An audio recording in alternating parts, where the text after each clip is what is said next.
Zappos, an online vendor of shoes and clothes owned by Amazon, which believes that happy workers breed happy customers. Tony Hsieh, its boss, said last year that he will turn the firm into a holacracy, replacing its hierarchy with a more democratic system of overlapping self-organizing teams. Until Zappos embraced it, no big company had taken holacracy seriously.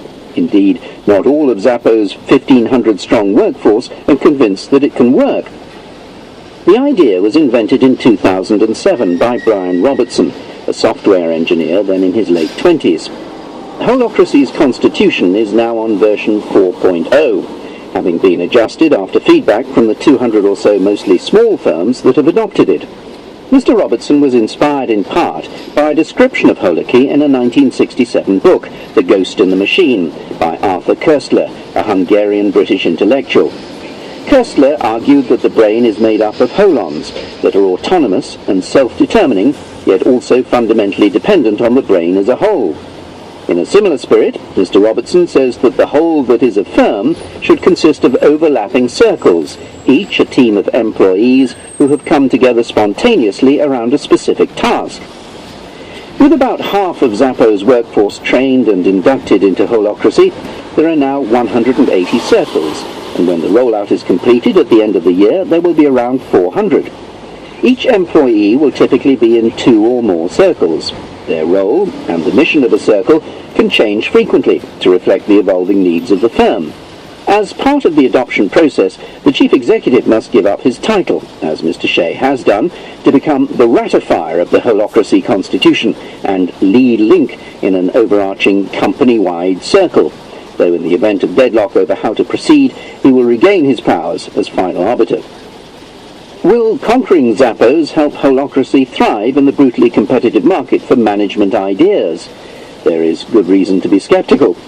9/10 of the approximately 100 branded management ideas I've studied lost their popularity within a decade or so, wrote Julian Birkinshaw of London Business School in the May issue of the Harvard Business Review.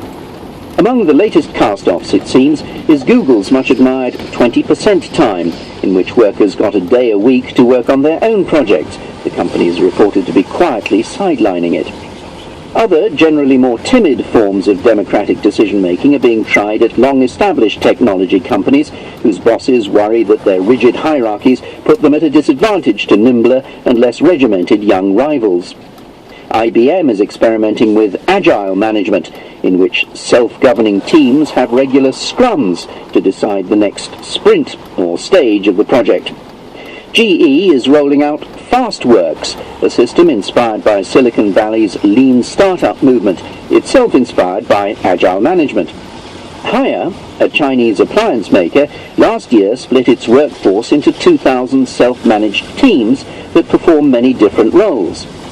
Holacracy goes further in shaking up working practices than most of these approaches, but does that make sense? Past attempts to democratize decision-making have not been notably successful.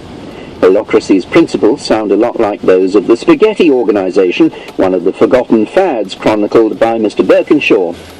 A system to empower employees to create their own development projects, it was pioneered in the early 1990s by Oticon, a Danish hearing aid maker. But it fell out of fashion when much of the innovation it produced proved wasteful, and workers bemoaned the lack of understandable career paths. Some management professors regard the whole idea of stripping away hierarchy as wishful thinking. In You're Still the Same, Why Theories of Power Hold Over Time and Across Contexts, an article published last year, Jeffrey Pfeffer of Stanford University argues that hierarchy is a fundamental principle of all organizational systems. Fans of holacracy, such as Evan Williams, a founder of Twitter, respond that it is not so much about discarding hierarchy altogether as making it more fluid.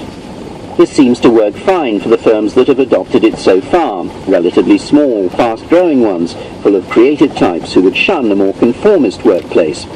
Even Mr. Birkinshaw concedes that holacracy is a good fit for Zappos, which has already shown a pronounced proclivity to go its own way. However, he is less confident about its suitability for more conventional firms. For these, he says, the main thing to remember with any new management fad is, first, do no harm. In the young and fast-growing companies that